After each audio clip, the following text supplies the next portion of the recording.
students.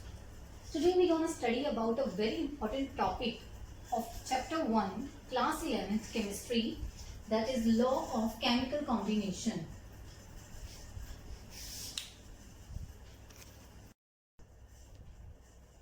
तो students देखते हैं कि लॉज ऑफ केमिकल कॉम्बिनेशन में कौन कौन से लॉ होते हैं. तो सबसे पहला होता है law of conservation of mass, then is the law of constant और डेफिनेट प्रोपोर्शंस. उसके बाद आ जाता है law of multiple proportions, law of reciprocal proportions, Gay-Lussac's law of combining volumes, जिसको हम पढ़ेंगे एवोगैड्रोस लॉ के साथ. तो आइए वन बाय वन इनकी स्टडी करते हैं.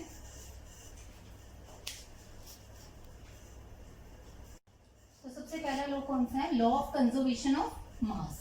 जैसे कि नाम से क्लियर हो रहा है कि इसमें जो मास होता है वो कंजर्व होता है, मतलब जितना हम डालते हैं उतना ही प्रोडक्ट में वापस मिलता है. सो ड्यूरिंग एनी फिजिकल और केमिकल चेंज, जब भी कोई केमिकल चेंज आता है, दैट मीन्स कोई केमिकल रिएक्शन होती है, तो जो टोटल मास होता है प्रोडक्ट्स का, वो टोटल मास होता है रिएक्टेंट्स के इक्वल. प्रोडक्ट का जो मास होता है that is equal to the total mass of the reactant. तो इसमें एग्जाम्पल क्या ले सकते हैं हम? मिथेन की एग्जाम्पल लेते हैं. CH4 मिथेन का फॉर्मूला होता है, प्लस ऑक्सीजन लिए इसमें, दोनों को कंबाइन करेंगे तो क्या निकलता है? CO2 plus water. इसको बैलेंस किया हुआ है, 2 मॉलिक्यूल्स ऑफ ऑक्सीजन प्रेजेंट है, 2 मॉलिक्यूल्स ऑफ हाइड्रोजन वाटर. तो सबसे पहले देखते हैं कि हमें रिएक्टेंट में कितने ऐड करें. जैसे कार्बन यहाँ पे है 1, हाइड्रोजन है 4, ऑक्सीजन भी है 4, 2 into 2 दैट इज 4. और प्रोडक्ट में कितने हैं? कार्बन 1, ऑक्सीजन कितने हैं? 2 यहाँ पे, 2 इसके साथ के पूरे के साथ ही मल्टीप्लाई होते हैं. जैसे 2 और H2 है तो 2 into 2 4 हो जाती है. तो हाइड्रोजन कितने हैं यहाँ पे? 4. और ऑक्सीजन कितने हैं? 2 ये वाले और 2 ये, 2 + 2 दैट इज 4. तो इससे क्या प्रूव होता है कि जितना मास हमने रिएक्टेंट का लिया उतना ही प्रोडक्ट का हमें वापस मिल गया. तो इससे मास क्या हो गया? कंजर्व हो गया. मास यहाँ पे कंजर्व हो जाए, जितने हम रिएक्टेंट में डालेंगे उतने हमें प्रोडक्ट में वापस मिलेंगे. इसको थोड़ा सा और मॉडिफाई करके अच्छे तरीके से समझते हैं. जैसे कि CH4 है, कार्बन का मास कितना होता है? एटॉमिक नंबर होता है 6, मास होता है उसका 12. हाइड्रोजन के लिए 1 into 4 दैट इज 4. तो ये कितना हो गया? 16 ग्राम. यहाँ पे देखो ऑक्सीजन का कितना होता है? 8 होता है वैसे एटॉमिक नंबर उसका, और 16 होता है उसका atomic mass. Atomic mass into 2 that is 16 into 32, 32 plus into 2 that is 64 gram. Then उसके बाद CO2, कार्बन के कितने हैं? 12 और 2 into 16 that is 32. So this becomes 44 ग्राम. इसी तरह से हम वाटर के लिए देखें तो 2 into 2 कितने होते हैं? 4 प्लस ऑक्सीजन का होता है 16, 16 into 2 32. So this becomes 36 gram. 44 plus 36 ग्राम दोनों को कंबाइन करेंगे तो हमारे पास आएगा 80 ग्राम. तो देखिए जितना मास हमने यहाँ पे डाला था मिथेन और ऑक्सीजन का दैट इज 80 ग्राम, वही हमें आगे मिल गया. That is 80 gram of carbon dioxide है वाटर. तो मास इससे कंजर्व रहते हैं, and this is according to the law of conservation of mass. तो नेक्स्ट लॉ है law of constant composition. Constant का मतलब होता है सेम. तो सबसे पहले इसमें हम एग्जांपल के थ्रू इसकी डेफिनेशन को याद करते हैं.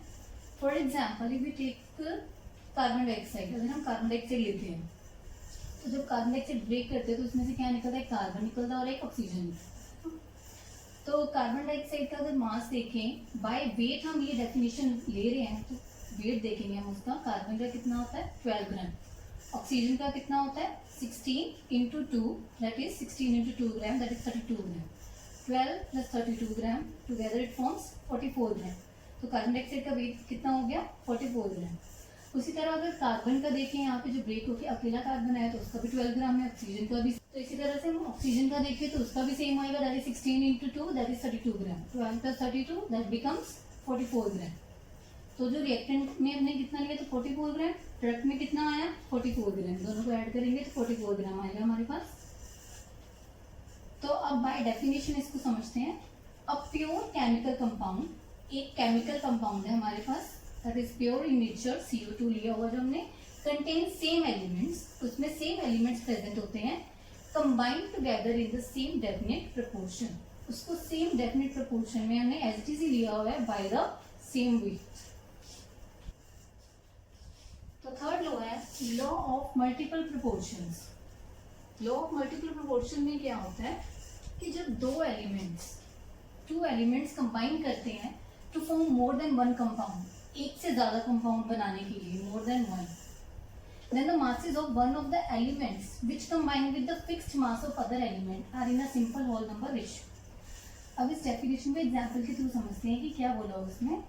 जैसे कि हमने दो मॉलिक्यूल्स लिए, एक लिया वाटर, एक लिया हाइड्रोजन पेरोक्साइड। वाटर का फॉर्मूला होता है H2 और हाइड्रोजन पेरोक्साइड का होता है H2O2। इसमें कितने हाइड्रोजन प्रेजेंट है? 2 है यहाँ पे, तो 2 ग्राम बाय वेट हम लेंगे। ऑक्सीजन एक है तो उसका कितना हो गया 16 ग्राम। देन हाइड्रोजन पेरोक्साइड में 2 है यहाँ पे भी, तो 2 ग्राम। और O2 कितने हैं? 2 है, तो 16 एक का होता है, 16 into 2 दैट बिकम्स 32। तो इसमें जो हाइड्रोजन लिया हुआ है हमने वो दोनों में सेम रेशियो में प्रेजेंट है, दैट इज 2 ग्राम एंड 2 ग्राम। लेकिन ऑक्सीजन का जो मास है वो वेरी कर रहा है, दैट इज 16 और 32। तो जब हम इसकी होल नंबर रेशियो निकालते हैं तो 16:32, तो वो कितनी निकलती है 1:2। अब इसकी डिफाइन देखो, when two elements combine to form more than one compound, मतलब 2 एलिमेंट्स है। कौन से 2 एलिमेंट्स लिए हमने? एक लिया हमने हाइड्रोजन और ऑक्सीजन, उससे 2 तरह के अलग अलग मॉलिक्यूल्स बनाए, कंपाउंड बनाए हैं। तो पहला बनाया वाटर, दूसरा बनाया हाइड्रोजन पेरोक्साइड, दोनों में सेम एलिमेंट्स प्रेजेंट है। Which combine with the fixed mass of other element, जो कि फिक्स्ड मास से कंबाइन करते हैं। जैसे कि इसमें हाइड्रोजन का मास जो है वो क्या है? Fixed mass of the other element are in a simple whole number ratio. और लेकिन जो दूसरा एलिमेंट है उसमें एक होल नंबर रेशियो निकल रही है, जैसे 16:32 थी तो ये बन गई 1:2। तो ये फिक्स मास के साथ दूसरे एलिमेंट की सिंपल होल नंबर रेशियो हम इस तरह से निकालते हैं। स्टूडेंट्स, नेक्स्ट लॉ है law of reciprocal proportion. Reciprocal मतलब उल्टा करके जब हम प्रोपोर्शन लेते हैं तो उसका सेम आता है। वो कैसे?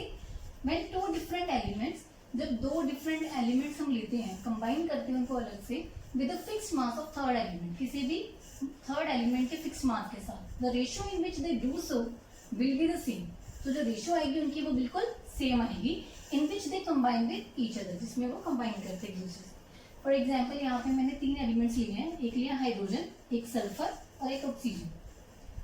H और S, हाइड्रोजन सल्फाइड, इन दोनों एलिमेंट्स को मिक्स करके क्या बनता है? Hydrogen sulphide. S और O का कौन सा एलिमेंट होता है मेन? SO2। और H और O का होता है वाटर। तो इसमें एटॉमिक मास क्या है हाइड्रोजन का? 1। सल्फर का कितना है? 32। एटॉमिक नंबर 16 होता है लेकिन एटॉमिक मास 32 होता है। ऑक्सीजन का 16। तो जब हम इसकी रेशियो निकालते हैं तो H2S की रेशियो क्या बनती है? 2:32, बिकॉज यहाँ पे 2 एलिमेंट्स उसकी प्रेजेंट है, तो 1:2 दैट बिकम्स 2। और उसका क्या था? 32, क्योंकि यहाँ पे एक ही एलिमेंट सल्फर का प्रेजेंट है। So this becomes 2:32। Next is the SO2। SO2 में अगर हम देखें, सल्फर का 32, ऑक्सीजन का 16, 16 into 2 32। सो ये रेशियो बन गई 32:32। अब हम इसको कैंसिल आउट करें तो क्या निकलता है हमारे पास? 2:32 दैट बिकम्स 1:16। और इसको करते हैं तो 1:1। अब हम इन दोनों रेशियोज को कंबाइन कर लेंगे। H2S रेशियो SO2, तो इसमें क्या आएगा? 1/16 H2S का रेशियो ऑफ 1/1 सल्फर डाइऑक्साइड। तो इसकी रेशियो क्या निकलती है हमारे पास? 1:16। अब जो थर्ड एलिमेंट है दैट इज वाटर। वाटर का अगर हम देखें तो उसमें क्या आता है? 2 into 1 2:16, 2:16 आ गई।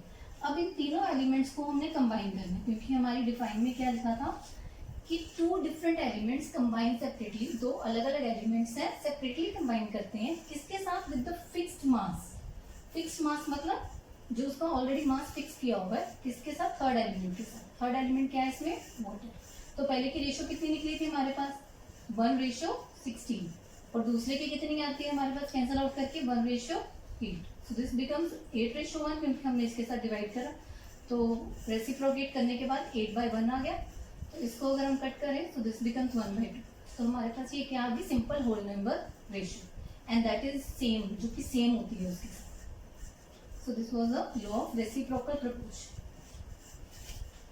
Next law है Gay-Lussac's law of combining volumes। इसमें क्या होता है कि जब गैसेज आपस में रिएक्ट करती है in a chemical reaction they do so in the volumes, वो वॉल्यूम में करती हैं, which bear a simple ratio to one another, जो एक दूसरे के साथ सिंपल रेशियो में रहती हैं, एंड जो the volumes of the products और प्रोडक्ट्स की वॉल्यूम के इक्वल होती हैं।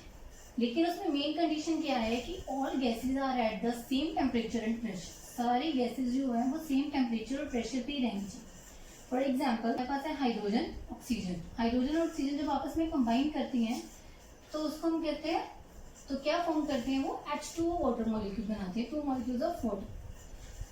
सपोज करो हमने इस पूरी इक्वेशन को x के साथ मल्टीप्लाई कर लिया, x की वैल्यू कुछ भी ले सकते हैं, 1 2 3 4 जितनी मर्जी ले सकते हो। इसको हम एक्सप्लेन करेंगे इस टॉपिक को with the help of the Avogadro's law. Avogadro क्या था, एवोगैड्रोस लॉ क्या था, ये एवोगैड्रो ने दिया था सबसे पहले तो इसमें उसने बताया था कि जो इक्वल वॉल्यूम होती है ऑफ ऑल गैसेस, सभी गैसेस की जो इक्वल वॉल्यूम्स हम लेते हैं सेम टेम्परेचर और प्रेशर जो इसके साथ मैच कर रही है ऊपर वाले गिब्स लॉ के साथ, should contain the equal an मतलब नंबर ऑफ मॉलिक्यूल्स, मतलब जो वॉल्यूम होगी that should be directly proportional to the number of molecules, उसके प्रोपोर्शनल होनी चाहिए। तो ये पूरी इक्वेशन को हमने जब x के साथ मल्टीप्लाई कर लिया, सपोज करो ये इस फॉर्म में प्रेजेंट, वो हाइड्रोजन है, हाइड्रोजन के 2 मॉलिक्यूल्स है, थोड़ा सा बड़ा बना दिया मैंने, ऑक्सीजन है वो उसका एक मॉलिक्यूल यहाँ पे प्रेजेंट है तो उसको थोड़ा सा छोटा बना दिया। देन अगेन वाटर के भी 2 मॉलिक्यूल्स प्रेजेंट है तो इसको भी हम हाइड्रोजन की तरह थोड़ा बड़ा बनाते हैं। अब हम इसको x के साथ जब मल्टीप्लाई कर देते हैं तो ये ऐसे डिवाइड कर सकते हैं कि जैसे ये पूरा नंबर क्या है x है, हाइड्रोजन का 2 है यहाँ पे, and this is for the hydrogen. तो जब हम इसको x के साथ करते हैं तो हम इसको ऐसे कर सकते हैं कि हाफ पोर्शन ये वाला x है, हाफ पोर्शन ये वाला भी x है, तो ये टोटल क्या हो जाएगा 2x ऑफ हाइड्रोजन। देन उसके बाद हम x को ऑक्सीजन के साथ करते हैं तो एक ही इसका था मॉलिक्यूल हमारे पास प्रेजेंट, तो इसको सिंपल एक ये वाले पार्ट को हम x ले लेंगे। देन वाटर में क्या था,